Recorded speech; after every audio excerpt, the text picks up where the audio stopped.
from your breaking news and weather authority. This is 13 Wham News at 6.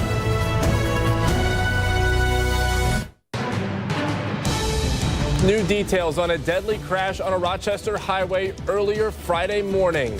Good evening, I'm Stephen Pappas. State police say 25-year-old Christopher Long has been charged with 2 felony counts of manslaughter and was arraigned in Monroe County Jail. Tonight, the community is mourning the losses of the 2 passengers killed in that crash. Earlier today, 13 Wham's Daniel Finkelstein heard from the sole passenger survivor, sharing what she experienced in that terrifying crash for the first time. Daniel, good evening.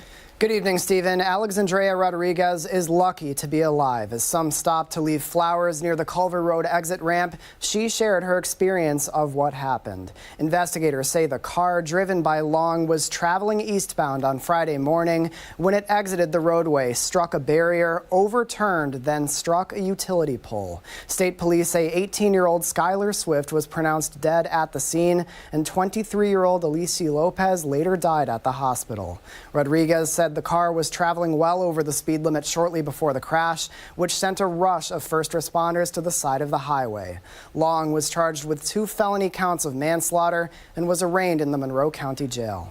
I tried to look out the window to get some air, tried to move out the car and stuff like that so that I could help get them out the car.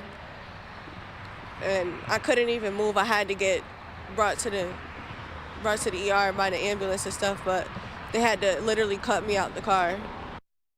We're told more charges are possible for the driver as the investigation continues. We've yet to hear word on any funeral arrangements for Swift or Lopez. We will keep you posted as we learn more. Stephen?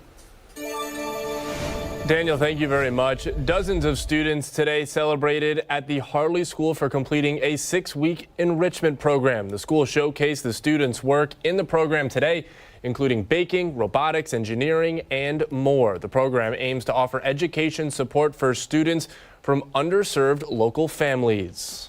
We'll need to get a head start on your Christmas tree shopping ahead of Thanksgiving. Today, the first day of the Christmas tree season at Stokey Farms. And when you're picking up your tree, you could partake in free wagon rides and straw fort and slide, as well as a kangaroo pasture. We say we all love Christmas time because everyone's happy. They're happy to be here. It's a fun season. Everyone's cuddled up, getting hot chocolates, ready to go out for their trees. So it's our favorite time of year here at the farm. There's plenty of trees here at Stokey Farm. Support your local tree farm, whether it's us or anyone else. Real trees are the way to go. This comes as Stokey Farms said that its Christmas tree fields were not affected by the drought conditions in New York State. Now to the weather. A fairly quiet start to the weekend. Not as much right now, but Mark's tracking a few lake effect rain showers. Mark, we stay in dry Sunday. It doesn't look like so right now. Yeah, it does look like the dry half of the weekend for a lot of spots, Stephen. But, you know, you just saw the pictures and the images of everyone out there getting the Christmas tree. What do we need for that? A little Christmas spirit, right, with a little snow out there. But you see everything that's falling tonight is plain old wet on the Whamcam, the camera view there for the city. But 46 degrees, we've got a west-northwest breeze. That part's been with us all day, too, at 16 miles per hour. The dew point's at 39 degrees. So that gives you a rough idea of where the temperature is going to end up later tonight. Some of our spotter numbers, mid-40s there in Carlton. A lot of spotters had a few hundredths of an inch of rain there, 200ths of an inch there in Spencerport, 1300ths in Pittsford. It was 44 in Ontario last check, and some spots down to the south did see numbers in the 40s as well. Now, since midnight, the official number in Rochester is 5/100ths of an inch, so that makes 4 straight days now where we've had accumulating rain in the city. Of course, yesterday, you know, we had well over an inch of rain. Now, what's left at this point, Ultimate Doppler showing that line of showers going across the city. That is drifting off to the southeast, and that's because this cool air on this west-northwest flow continues to come on in. So the forecast map as we move ahead, you'll see the afternoon tomorrow starts to dry out pretty nicely. That band of lake effect starts to fall apart. And then the story heading into Monday, this warm front's going to be lifting up to the northeast. That's going to put clouds back in for Monday. And I think there's a small chance that we get a few showers late Monday afternoon, Monday evening. Shouldn't be too big of a deal for us as that next system cuts on through. But winter cold? Are you a winter weather fan? Do you like the snow?